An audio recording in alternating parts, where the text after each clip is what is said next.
नमस्कार साहेब. नमस्कार.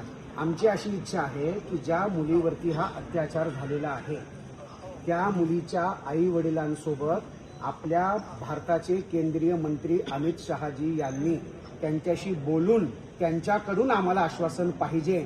तुम्ही तो पाठपुरावा करावा म्हणून महाराष्ट्राचे गृहमंत्री आणि मुख्यमंत्री म्हणून तुमची जबाबदारी आहे. म्हणून आम्ही तुमच्याकडे त्याच दृष्टीने बघत आहोत. आज त्या मुलीचे आई बाबा मेल्यासारखे आहेत साहेब, आम्हाला तुमच्यावर विश्वास आणि आहे का? आम्हाला तुमच्यावरती पूर्ण विश्वास आहे. म्हणून तुम्ही आत्ताच्या आत्ता सुनेत्रा वहिनींना सांगून अमित शहाजींचं बोलणं आई वडिलांसोबत करून द्या. तोपर्यंत आम्ही त्या मुलीचा अंत्यसंस्कार होऊ देणार नाहीत. त्या माणसाला आई वडिलांसमोर आणून त्या आई वडिलांनी ठेचून काढायचे. बस आम्हाला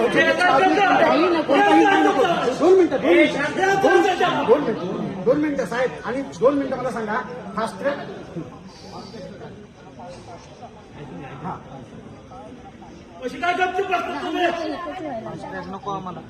ऐका 2 मिनिटं. मला एक सांगा फडणवीस साहेब, फास्ट ट्रॅक चक्की आपली जी काय फास्ट ट्रॅकची केस आहे ती आतापर्यंत आत्ताची आत्ता 2, 4, 8 दिवसात 15 दिवसात कोणाची निकालाला लावली तुम्ही सांगा बरं. कोणाची निकालाला लावली? 2 आठवडे नाही साहेब, 2 आठवडे ते जगतील का माणसं? 2 आठवडे शांत व्हा.